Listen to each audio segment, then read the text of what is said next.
bailout from the state.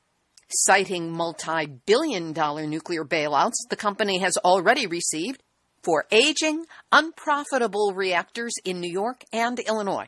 So when you hear that Exelon is trying to run the same scam in Pennsylvania, and beyond that you hear, this nation has already bailed out the nuclear power fleet on several occasions to the tune of $1/3 of $1 trillion. When you hear things like that, you know that you are in the seat that we all share. Nuclear hot seat, what are those people thinking? Nuclear hot seat, what have those boys been drinking? Nuclear hot seat, the corium is sinking. Our time to act is shrinking, but our activists are linking. Nuclear hot seat, it's the bomb.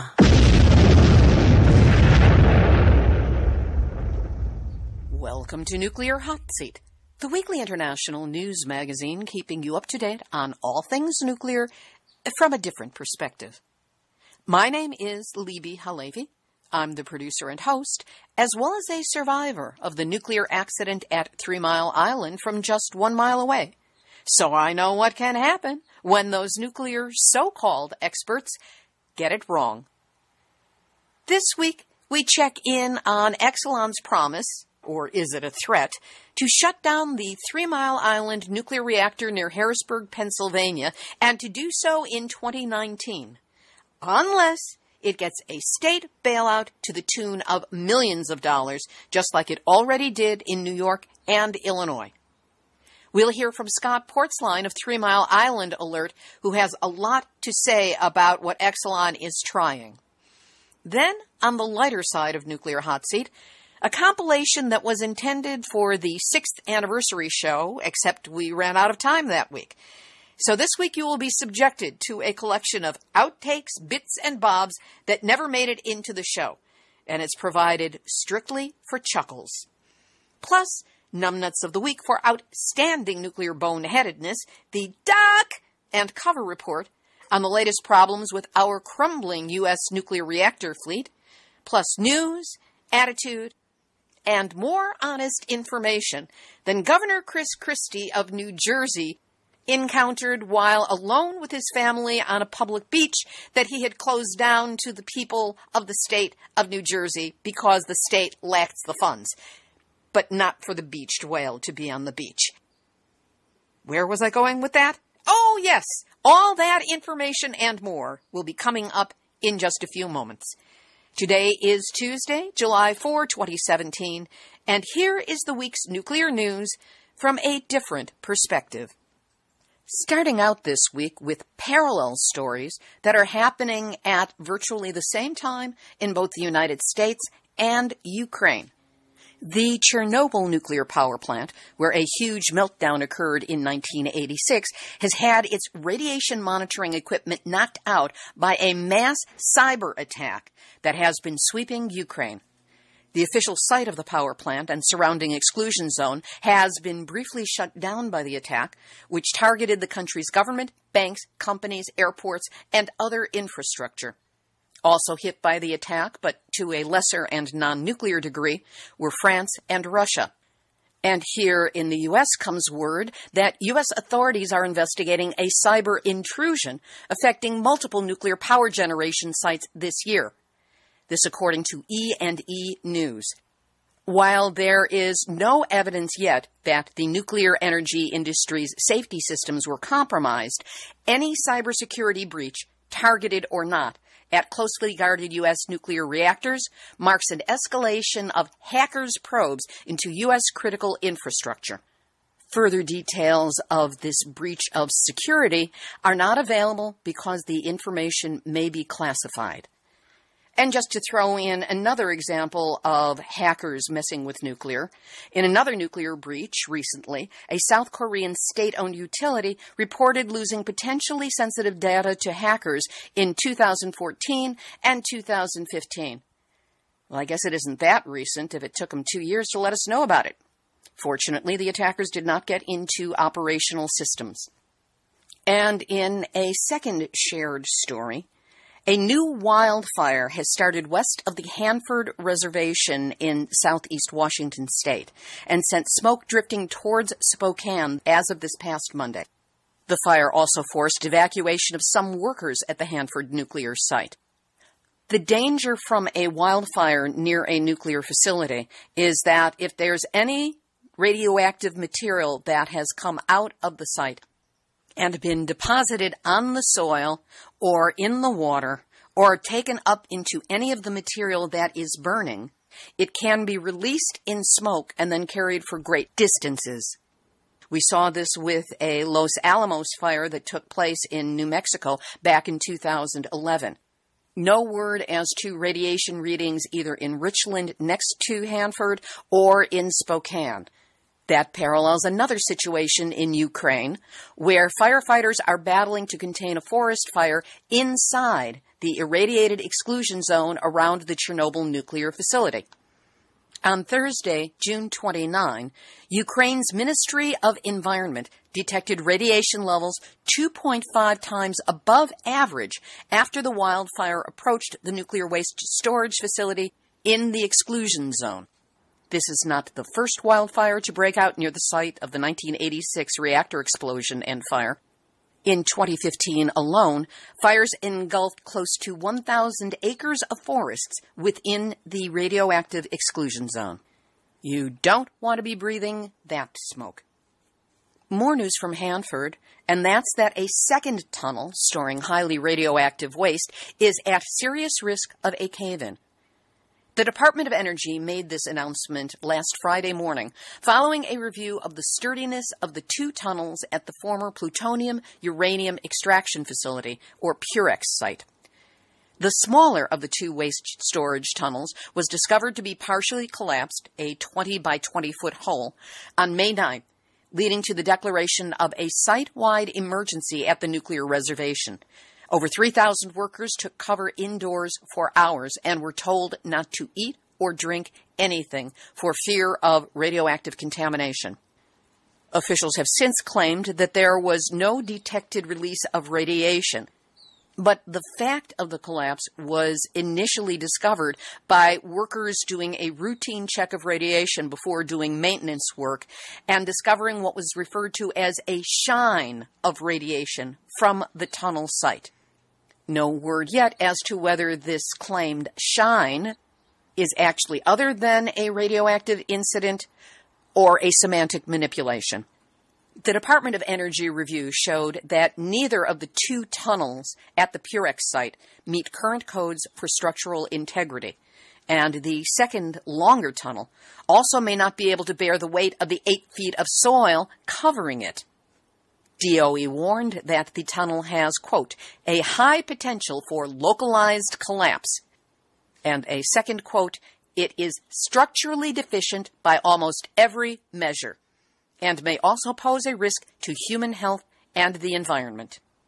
Note that in the current administration's budget proposal for 2018, Hanford will receive $120 million less than it currently gets to maintain the site.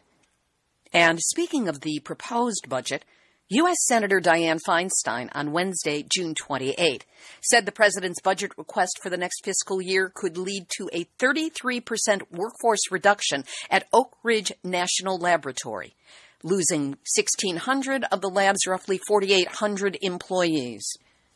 Oak Ridge was established in 1942 as part of the Manhattan Project to build the first atom bombs, and that's where plutonium was first generated from enriched uranium. Despite the cutbacks in personnel, should this budget be passed by the Congress, Donald Trump has a plan to help the aging fleet of U.S. nuclear reactors, which are estimated to be losing nearly $3 billion a year. What does he want to do? Study the issue. At the culmination of the White House Energy Week, Trump was set to announce a comprehensive review of U.S. nuclear regulations, stopping short, for now, of the big federal interventions advocates say are needed to revitalize the industry, which is struggling to compete against cheap natural gas, and how to dispose of its radioactive waste. Mike McKenna, a Republican energy strategist with close ties to the administration, said, "For anyone who knows nuclear, there's no doubt about what needs to be done." To which Nuclear Hotseat says, yes, shut them down and then clean up your mess. Don't come to us for any more money until you do. And with that in mind, it's time for Nuclear Hotseat, Nuclear Hotseat, Nuclear Hotseat, nuts of the week. U.S. Energy Secretary Rick Perry said on Tuesday, June 27, that one of his agency's goals is to push nuclear energy. He said, "One of the things we want to do at the Department of Energy is to make nuclear energy cool again." Listen up, you clueless frat boy. Nukes were never cool. Oh, wait a minute. They were for you and your friends? Here's a further quote. Perry said, "You remember when we were kids? Well, sorry, you are nowhere near my age. Chortle, chortle, chortle. But when I was younger in the 60s, and a lot of kids wanted to go into the nuclear energy field. But that isn't the case now," he said, quote, "because this industry has been strangled all too often by government regulations." What, Rick Perry? Like safety regulations? Because you're dealing with the most dangerous material on the planet, plutonium? Perry went on to say that he wants the U.S. to begin again to, quote, "bring us to that place where nuclear energy is part of a portfolio and be able to sell it in great truthfulness and honesty," gag me with a spoon, "about what it can add to America from an environmental standpoint." What environmental standpoint? Like the addition of life-destroying radionuclides with a half-life of forever into our water, into our air, into our soil, into the uptake of our plants that we eat, and the animals that eat the plants that have the radiation in them? But, of course, none of that will work into the nuclear Schilling Perry's storyline of truthfulness and honesty, because radiation works invisibly and in slow motion. No one in the future will hold you accountable for their cancers, for their heart disease, for any of the other problems that can come from exposure to radionuclides. Your feet will not be held to the fire. In fact, your feet will be allowed to be cool, like nuclear most definitely is not. And that's why you, Rick Perry, alas and alack for all of us, Energy Secretary of the United States, are this week's Nuclear Hotseat, nuts of the week. Now for some nuclear mistakes, oops, malfeasance, and other problems. The Los Alamos National Laboratory in New Mexico is facing a new federal investigation for shipping nuclear materials out of state by aircraft in violation of federal law, an error which the National Nuclear Security Administration called absolutely unacceptable. The lab mislabeled shipments of special nuclear materials, a term used for radioactive weapons-grade plutonium and uranium, that were headed last week to the Savannah River National Laboratory in South Carolina and Lawrence Livermore National Laboratory in California. This incident comes as the lab has faced a fresh wave of scrutiny from federal officials over whether it is capable of handling increasing quantities of plutonium as the nation ramps up its production of plutonium pits, the grapefruit-sized cores that trigger nuclear bombs. This to take place over the next 15 years at Los Alamos, or so they're projecting, to build as many as 80 pits per year. That is the pits. Also at Los Alamos, it has been revealed that in April and May of 2014, an elite group of 97 nuclear researchers from as far away as the United Kingdom were exposed to radiation during an experiment, not knowing that Los Alamos technicians had shut off the radiation alarms.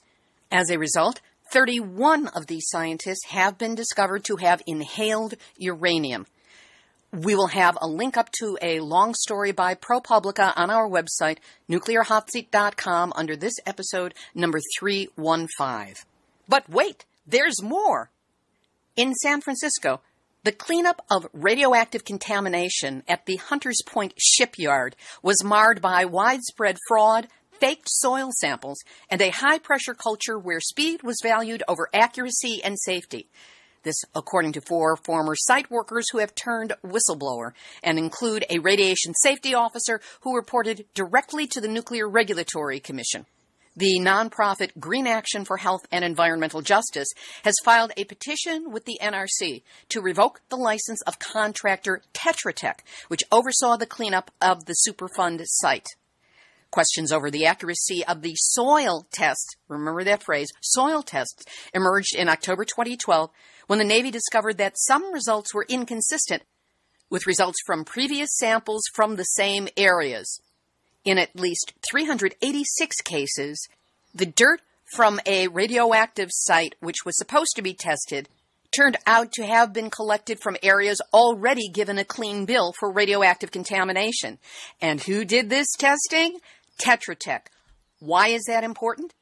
Because in North St. Louis, in the case of the Westlake landfill's radioactive contamination of the area, dust and other materials from the adjacent Spanish Village subdivision have been tested, and while an independent testing lab has found high levels of radiation with the signature of the Westlake debris, Tetra Tech was hired by Republic Services, and they tested 2 houses and said, nope, don't see any radiation here.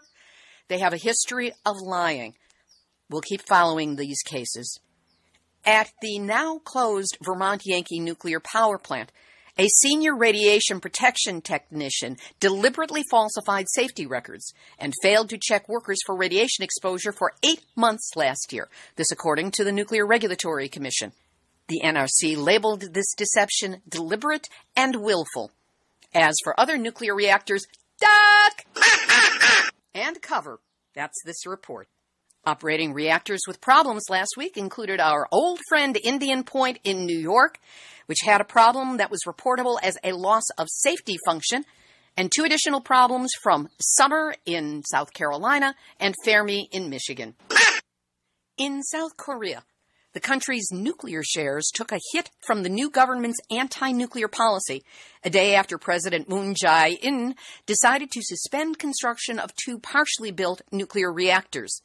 Shares of KEPCO, the state-run utility at the forefront of the country's efforts to export nuclear reactors, fell 1.8%. And since the company was the only potential acquirer of the bankrupt U.S. nuclear power plant builder Westinghouse, because of security reasons, the political shift on nuclear energy will probably discourage the state-run company from pursuing any attempt to buy Westinghouse.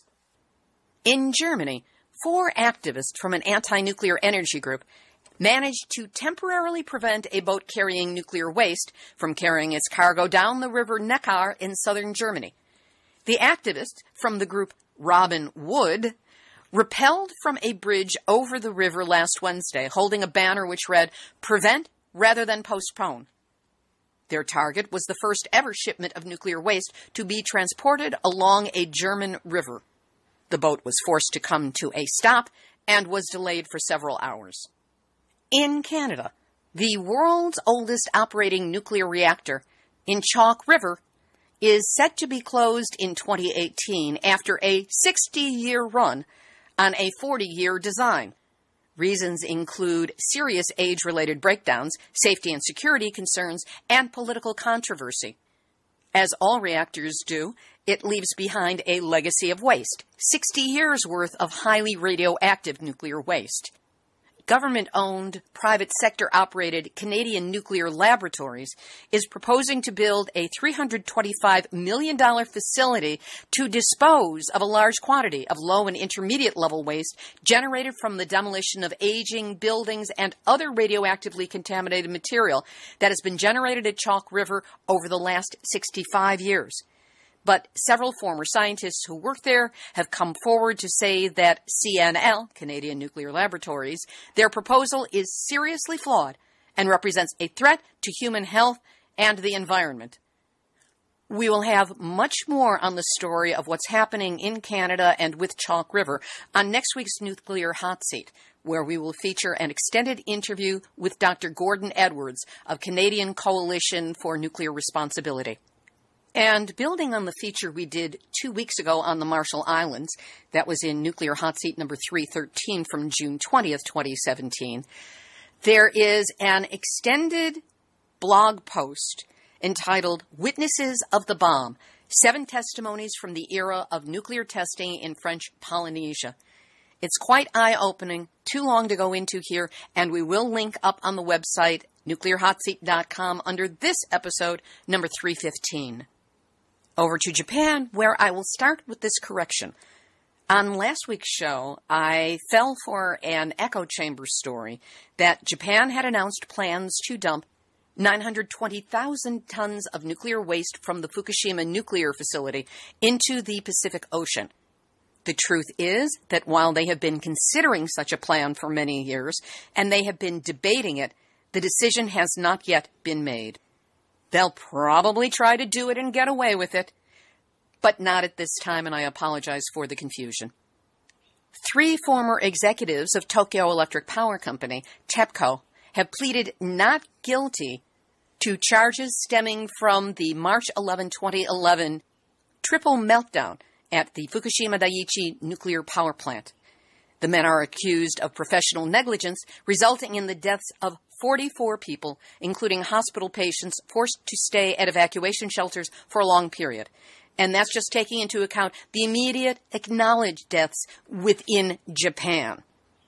And serious delays have been seen in breast cancer diagnosis among women living in the northern coastal region of Fukushima.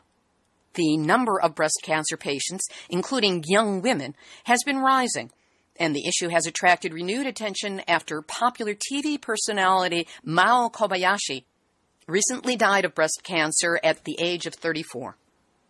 And we will have 3 additional links up on the website. The first is on the very great difference in effects on the environment between nuclear bombs and nuclear meltdowns. And it turns out that meltdowns at reactors are far more damaging than even the fireball and radiation from a nuclear bomb. In the event of a nuclear attack, here's how the government is going to protect itself and not be concerned about you. And another on how the survival of the human race may depend on a seed vault buried in Norway's permafrost, where nuclear waste is about to be buried underneath it. We'll have our featured interview in just a moment. But first, I know that you care about getting honest, verifiable nuclear news. Otherwise, you wouldn't be listening to this show. That's what we set out to provide at Nuclear Hotseat. Verifiable information, sourced and checked every week. Plus interviews with people who are genuine experts on various aspects of the nuclear industry, and people whom the nuclear industry would rather you not know or hear from. That's what we provide here. But it takes money to do this show. We do incur costs, and that's where we need your help. In order to continue to bring you the most accurate information possible, please help us out with a donation of any size. Just go to nuclearhotseat.com and click on the big red donate button. I'm deeply grateful for whatever you can do to help us meet our expenses and to keep Nuclear Hotseat alive and kicking serious nuclear posterior. Now for the interview. Scott Portzline is the security consultant to 3 Mile Island Alert and a long-time one-man tech support team for Nuclear Hotseat. In this interview, he fills us in on the background of the move by Exelon to try to gain Pennsylvania state funds to shore up their money-losing nuclear reactor at 3 Mile Island. Scott provides the info with his well-known precision, then fills us in on how 3 Mile Island Alert Chair Eric Epstein is doing, while providing an audio glimpse of why the nuclear industry fears his expertise and refuses to debate Eric in the media. Scott, on May 29, Exelon Corporation, the owner-operators of 3 Mile Island, stated that they were going to close the nuclear facility in 2019 unless they could secure a financial rescue, that's what they're calling it, from the state of Pennsylvania. It sounds like they're a bratty little kid saying, give me money or we're going to take our ball and our bat and go home, and then you're going to be really sorry. From your perspective, how solid is this threat or promise to close 3 Mile Island? You're right. That announcement is designed to make the Pennsylvania General Assembly pass legislation to rescue nuclear power here in Pennsylvania. In my opinion, it's a shot across the bow, and it's being played out in the media to try to persuade Pennsylvanians that it's a good idea to do another bailout of the nuclear plants. Well, what I found out is that Pennsylvania had formed a special nuclear caucus earlier this year. So this is actually a scripted shot across the bow designed to stir up a fuss in the media. Meanwhile, the Pennsylvania Nuclear Caucus knew what was coming. That's why it was formed, to seek artificial ways to make nuclear power generation competitive on the open market, which it's not. Exelon, the owners of 3 Mile Island, has used the same tactic in the last 2 years to pressure the states of Illinois and New York to artificially restructure the playing field. And the result was tens of billions of dollars in bailouts for nuclear plants. Well, this nation has already bailed out the nuclear power fleet on several occasions to the tune of $1/3 trillion. Nuclear power is not economically feasible, and Wall Street knew that 20 years ago. So while many utilities walked away from nuclear power, Exelon bet the house that they could profit from nuclear power. They were betting against the trend. Exelon took a very bad risk, and they should have to face the consequences. It was like they were betting that the mythical Washington Generals would beat the Harlem Globetrotters. It just wasn't going to happen. Pennsylvania has a surplus of electricity, and our taxpayers and ratepayers should not be forced to salvage Exelon's doomed decision. You know, I was raised to believe that in capitalism, if a company is not doing well, is failing, is not pulling its own weight, it needs to close. Why does nuclear think that it is immune or must be made immune to the pressures of the marketplace? If you look back to the early 2000s, you can find documents of meetings from the American Nuclear Society where they realized that nuclear power was not competitive. The industry realized they couldn't cut costs any further. They had been paring back safety parameters over the years, telling the NRC that certain regulations were unnecessary. So they believed that there needed to be a new paradigm to make nuclear power generation profitable. And they sought to do that through the manipulation of politicians, who in turn could manipulate artificial pricing at the expense of ratepayers and taxpayers. And that, I believe, is what Exelon banked on. And so far, they're having some success. Not in all the states, but they certainly have in Illinois and New York, two of the states with the most nuclear plants. One of the factors being cited by Exelon for the possible closure is 3 Mile Island's recent failure in an auction to sell their power to the regional grid. Now, I have to admit that this is an aspect of the workings of the power industry that confuses me, and I'm certain that many of the listeners are confused as well. Explain to us what it is they're talking about and the significance of this failure to sell the electricity to the grid. After the deregulation of the electrical utilities, the distributors have to purchase power in advance from the electrical generators. If they're caught short with how much they decided to purchase at the auction, then they have to pay exorbitant rates during peak loads, and that causes a problem for the profit margin. So every year when this auction comes up, nuclear plants, especially like 3 Mile Island, have a hard time selling their electricity and therefore getting a guaranteed rate. Well, without that guarantee, they can still sell electricity at the time it's needed, but they won't be getting the price that they'd like to have. It's at the level of the auction where utilities compete. So what have you seen Exelon doing politically or in a public relations way to try and turn the finances of 3 Mile Island around and in their favor so that they can get a massive financial bailout from the state? Well, of course, the entire industry is playing the global warming card by falsely claiming that nuclear power saves the world from carbon gas releases. When you examine the amount of carbon releases during the construction and decommissioning of a reactor site, the digging and excavation of multiple waste sites, and the energy-expensive mining and processing of uranium, one realizes that the PR is a lie. On top of that, nuclear plants release thousands of tons of chemicals into Pennsylvania waterways. Sometimes they exceed their limits and are fined. In Pennsylvania, we have a constitutional right to clear water. The good news is the United States is already ahead of schedule for the Department of Energy's the year 2030 energy plan, which will have 20% of our electricity supplied by wind. With solar and wind power, there's no perpetual waste bill, no security force, no government-subsidized catastrophic insurance, and no need for evacuation plans for these renewables. Best of all, economically, it relieves us of the financial entanglement of nuclear plants. What kind of response has 3 Mile Island Alert been providing to this new onslaught of PR propaganda and disinformation by the nuclear industry in the form of Exelon? 3 Mile Island Alert did respond in the local media via the television stations and radio stations, even in a debate-type forum. And we are urging that the Pennsylvania legislators pave the way for upstart wind and solar power equipment manufacturers. You know, there's 250,000 jobs being generated by the alternative energies field. And we think Pennsylvania could, in effect, create 20 times more jobs than are lost to nuclear plant closures. Another appeal we made to the public was that 3 Mile Island Unit 2, the one that had the meltdown, provided electricity for less than 90 days, yet a federal court ordered ratepayers to continue to pay for the destroyed power plant as if it were benefiting the area. Then in the 90s, the federal government saw to it that nuclear plants could recover what's called stranded cost. In other words, nuclear plants 20 years after they've started generating electricity still had not paid for the cost of building the plant. And Pennsylvania nuclear plants received about $10 billion from that bailout.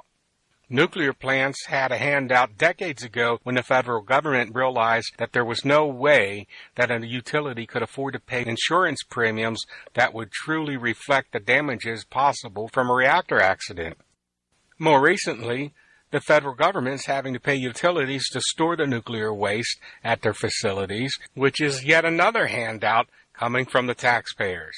TMI Alert believes that Pennsylvanians have already endured too many financial hardships from nuclear power, and we should not be forced to have a fourth bailout and then a fifth bailout someday when the nuclear waste bill comes due year after year after millennium after millennium.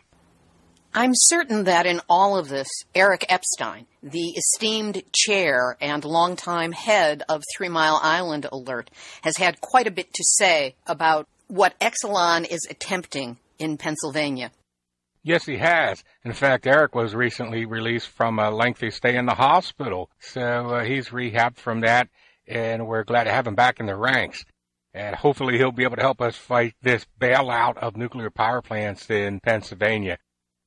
In March of this year, we held a roast and a tribute to Eric Epstein. That was part of our 40th anniversary celebration. 3 Mile Island Alert was actually formed 2 years before the meltdown at TMI in 1979.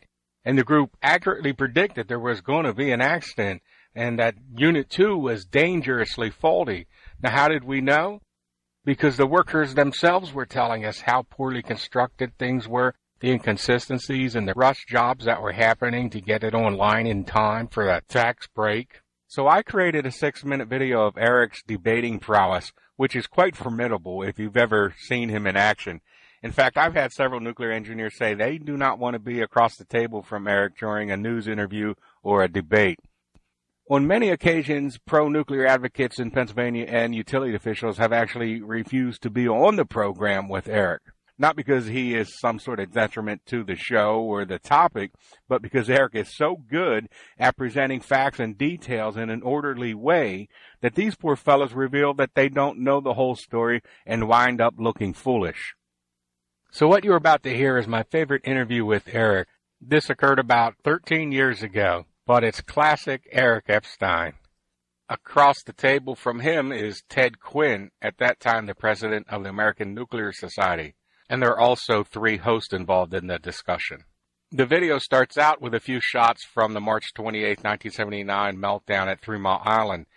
Then you'll hear the voice of the fabulous Harrison Brooks, our narrator for our upcoming videos that we'll be putting online. These videos will explain detailed facts that we think should never be forgotten. These are the historical facts of just exactly what occurred and led up to the 3 Mile Island meltdown. As you listen to portions of the interview, you'll hear Ted Quinn getting awfully nervous as he's being thrown for a loss by Eric Epstein. He starts to stammer and stutter and forget what he's saying. So I added some heartbeat sound effects as his heart must have been pounding, and there's some other fun things too. This is what happens when Eric faces off with nuclear prevaricators. What are some of the lasting effects from that accident? Well, you got to remember that this community is very conservative, very Republican, very Bible Belt, was overwhelmingly pro-nuclear prior to TMI. After TMI, the community felt betrayed by both the industry and the government. We now have a community that's anti-3 Mile Island and still feels the effects. Because let's put things into perspective. 25 years later, TMI has not cleaned up. Because of the earthquake protection of these facilities, they're very hardened to start out with, and with Department of Homeland Security and with other federal agencies looking at the careful process. But they are very safe right now for the aspects of terrorism as we look at it in the United States. Ted, go ahead, Eric, quickly. But that's not, no, but it's not true here. First of all, we had to sue the owners of TMI to have a reinforced containment structure in the 70s because the plant is located next to an airport. In 1993, an escaped mental patient drove his car through the front gate. They couldn't find him for 4 hours. That was 20 years ago. All right, a month after 9/11, at TMI, the plant was shut because of a terrorist threat. And if you look at the FOIA report, the operators didn't know what to do or how to handle the threat. In addition to that, we had a guy, a fisherman, who was drinking beer last year, wind up on the island and nobody could find him. Security has not improved. I believe that nuclear energy in the 25 years since 3 Mile Island has increased the value of the plants, including 3 Mile Island, by over a factor of 10. And that energy source, along with renewables, solar, wind, clean coal, needs to be the basis for the future energy supply so that outages such as the August 14th outage last year that occurred on the East Coast don't continue to occur in the future. Hey, can I make a brief point? Go ahead.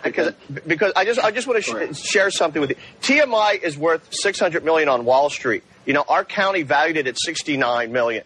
Ted just said that it's worth 10 times more. TMI's owner said that their plant is worth $5 million. We're in court right now forcing TMI to pay their taxes.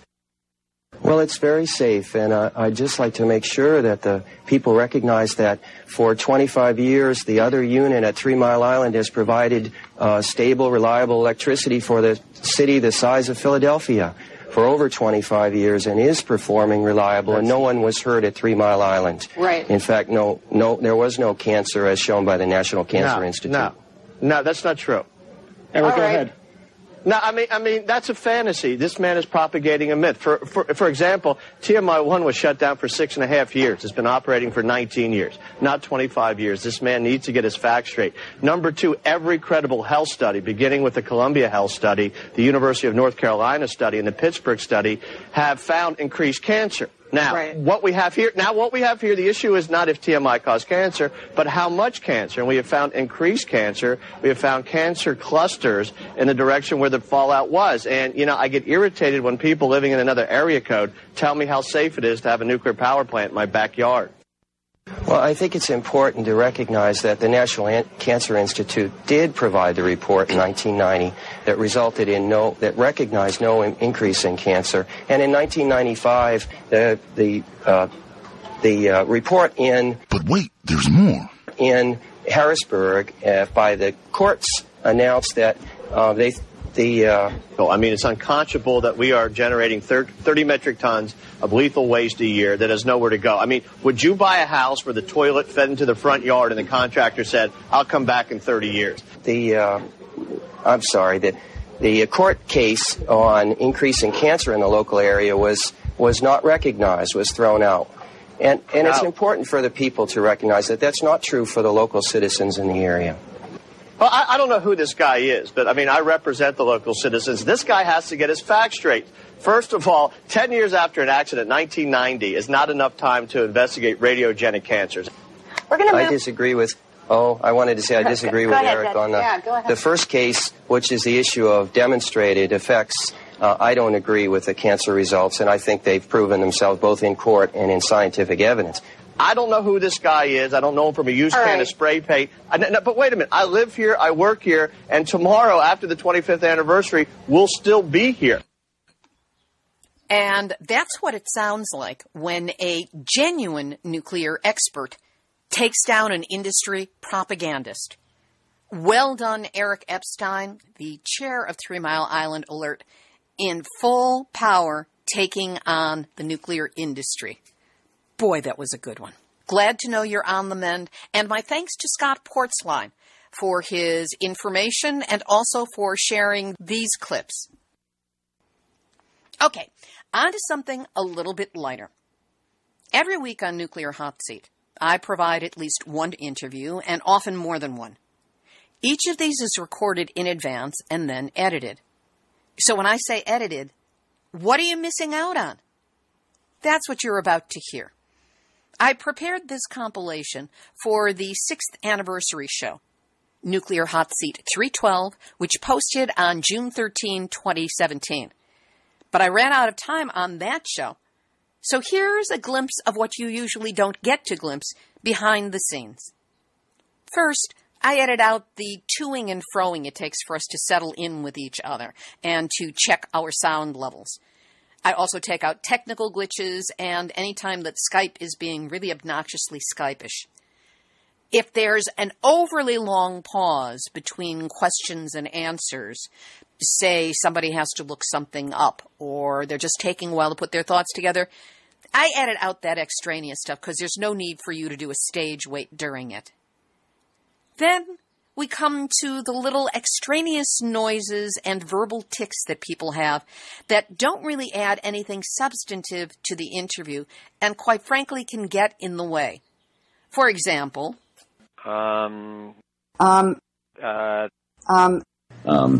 it's just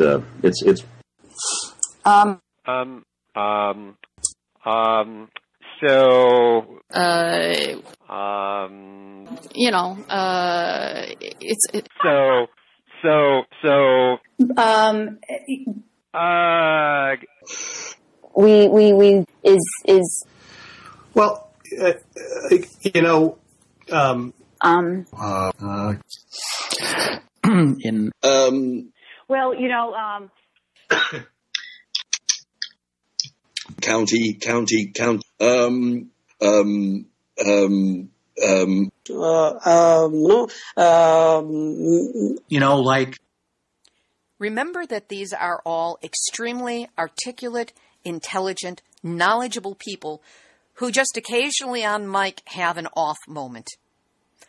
I try to guide guests into giving the best possible interview, the best quality information that they have in the shortest period of time, sometimes with mixed results. Let me set you up for that. Let me blow my nose real quick. Now, were you one of the people who was actually changed? Okay, that was just a big exhale that was in the air. So let's try this again.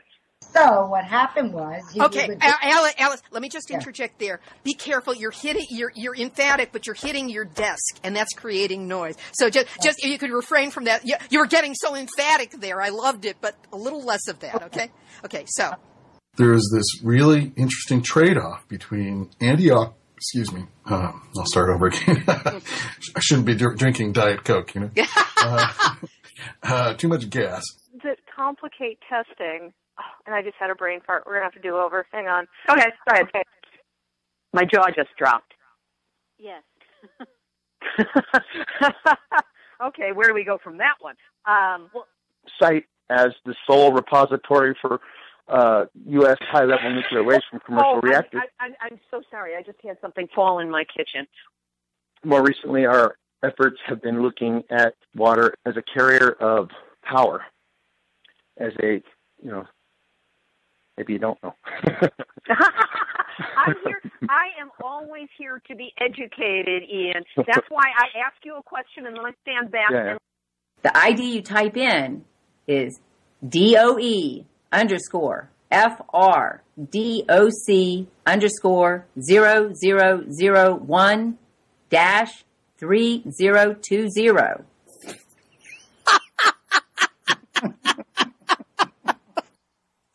That's why I much prefer to link URLs on the website. Of course, I reserve the most stringent editing for myself. What, you think I'm this good off the top? Trust me, I have my moments. Give a listen to some of my highlights from 2017. Now they're saying that they plan to move this high-level radioactive waste. 534 Boraflex Pam. Blah, blah, blah. All rights reserved. Blah, blah, blah. This has been Nuclear Hot Seat for Tuesday, October 22nd, 2013. Is that today's date? And as and the projection from Sunday. All rights reserved. Know that I'm. What progress, if any, has... No, let me try that again. Albuquerque, June. And as... This has been Nuclear Hot Seat for Wednesday, October 20... Tuesday. Helmholtz Radio Analytical... Helmholtz Radio Analytical...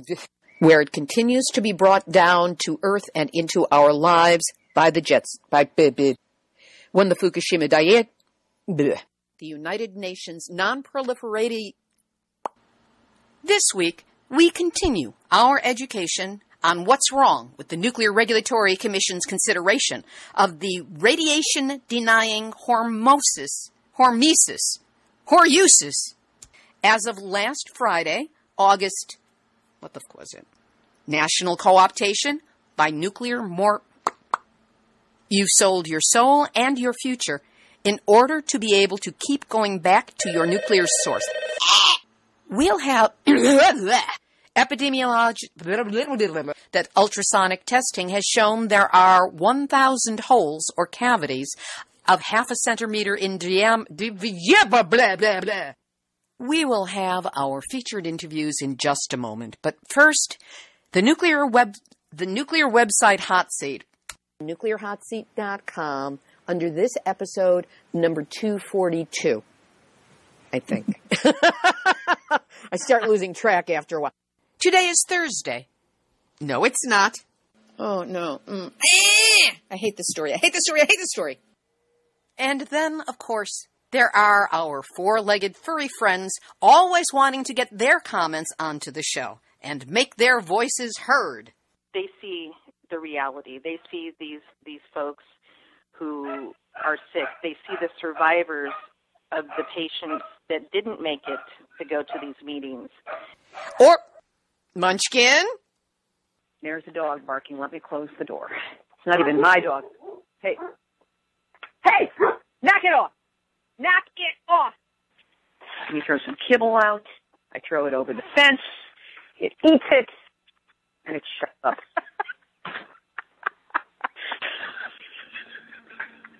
What goes on behind the scenes?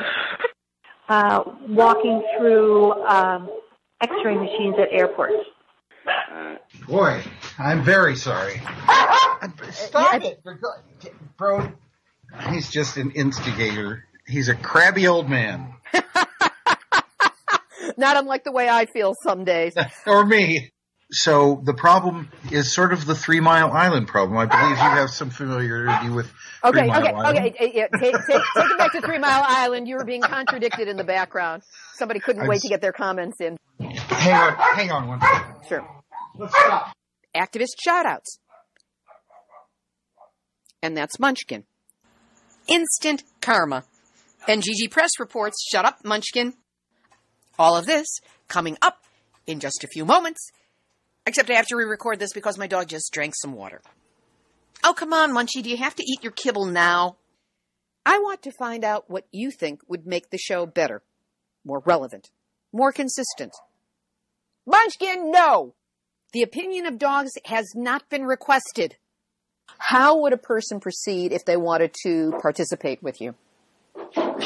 Oh, wait. There are noises going on in the background. You know what? I'm so sorry. I was going to tell you. My dog just got into my recycling. Hold on a minute.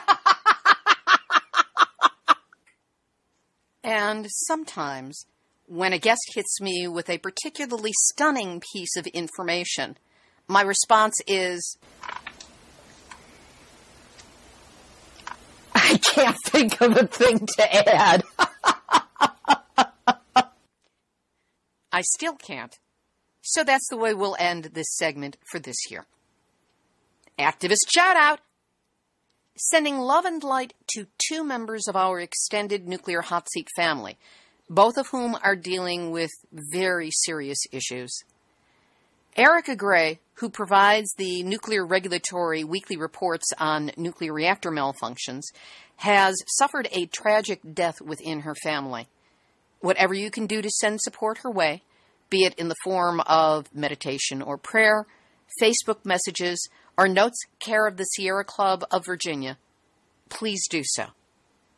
And love and light to Jewel E. Stan, the everything of everythings for UCY.TV. This is the online network that syndicates Nuclear Hot Seat. It was the first that did. And every May, she gives us our audit of countries with listeners who have downloaded the show. Jules has been one of the earliest and continues to be a steadfast supporter of Nuclear Hot Seat, as well as Lonnie Clark's Age of Fusion. Jules has been having some serious health problems lately. So again, a show of love, light, positive energy, virtual hugs, and prayers if you've got them. Send them her way for a rapid and complete recovery. Here's today's final thought. Today, July 4, marks the day when we here in the US of A celebrate the official founding of our country, which was also the legalization of taking all this beautiful land we now have away from native tribes who had been here for thousands of years. Our celebration of this founding of what we call liberty seems to have devolved into an excuse for backyard barbecues, beer, and the explosion of fireworks, which are meant to be benign but will terrorize animals and blow off a few hands before it's done, no matter how careful we try to be. In that we are in the United States, we are fortunate, because in so many countries, loud explosions nearby signify danger, destruction, injury, and death, rather than pretty colored patterns in the sky and trembling, terrified animals on the lap. It seems our national identity is tied up with destruction. We are what we wipe out. I've often wondered how much of this attitude is seeded by the subliminal programming contained within our national anthem. Think of the words of the bridge. And the rocket's red glare, the bombs bursting in air, gave proof through the night that our flag was still there. In other words, if we're not bursting bombs, there's no proof that we exist. That's an ugly twist to the psychology of a nation. Who would we be without our endless wars, without our bombs, and especially the biggest, baddest bomb of all, the nuclear ones? I remember back in the 1960s, there was a brief hippie moment when we discussed substituting Woody Guthrie's This Land Is Your Land for the Star-Spangled Banner. This land is your land. This land is my land. From California to the New York Island, from the Redwood Forest to the Gulf Stream waters, this land was made for you and me. It's still pretty white colonialist, but at least nothing in it is exploding, and it does take nature into the picture, at least somewhat of a step up.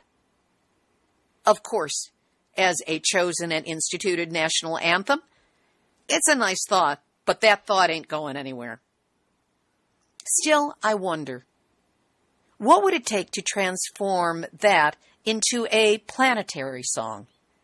This earth was made for you and me. What would the new lyrics be? From Saharan deserts to the polar ice caps, at least as long as we have polar ice caps. From the 7 oceans to the highest mountain tops, this earth was made for you and me. You get the idea.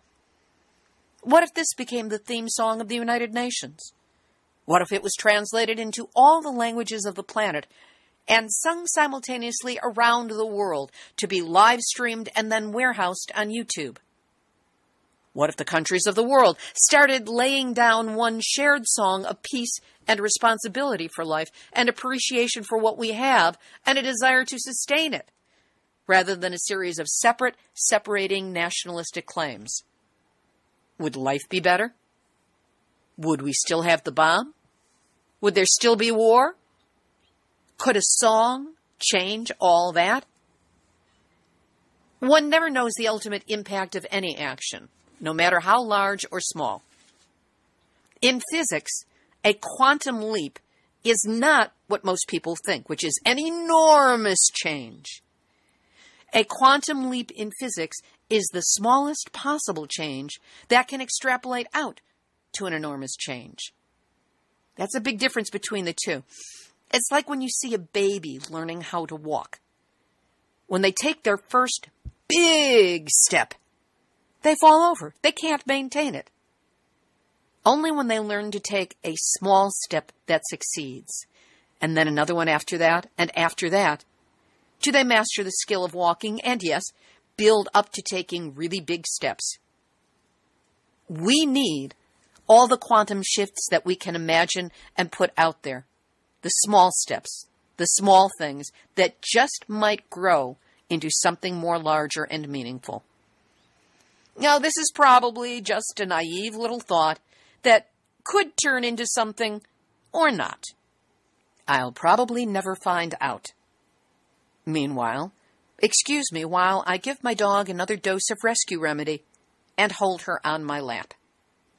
The noise of those fireworks explosions do terrify her, and that's without an accompanying life-destroying blast and eternal contamination by nuclear radiation. Hell of a thing to be celebrating. This has been Nuclear Hotseat for Tuesday, July 4, 2017.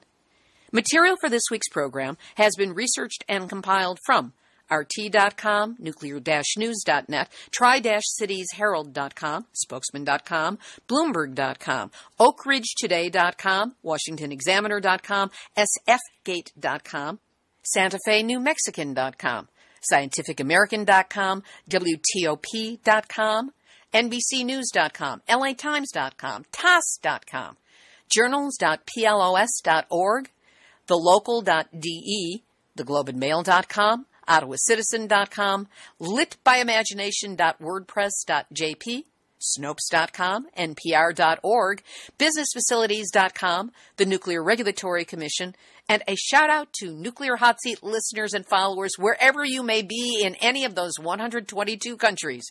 You are big-hearted planet protectors and peaceful warriors all, and I thank you for gathering at the Nuclear Hot Seat blog site on Facebook. Theme music written by me, sung by Marilee Weber, accompaniment by John Barnard, and recorded at Winslow Court Studio in Hollywood. If you have a story lead, a hot tip, or a suggestion of someone to interview, send an email to info@nuclearhotseat.com. We are copyright 2017, Libby, Halevi, and Hardestry Communications. All rights reserved, but fair use allowed as long as proper attribution is provider. And a reminder that if you appreciate weekly verifiable news updates about nuclear issues around the world delivered with as much humor as possible, take a moment to send a supporting donation to nuclearhotseat.com. This is Libby Halevi of Hardestry Communications, the heart of the art of communicating, reminding you that the last thing any anti-nuclear activist wants to be able to say is, "I told you so." Now, you've all had your nuclear wake-up call, so don't go back to sleep, because we are all in the nuclear hot seat. Nuclear hot seat. What are those people thinking? Nuclear hot seat. What have those boys been drinking? Nuclear hot seat. The corium is sinking. Our time to act is shrinking, but our activists are linking. Nuclear hot seat. It's the bomb.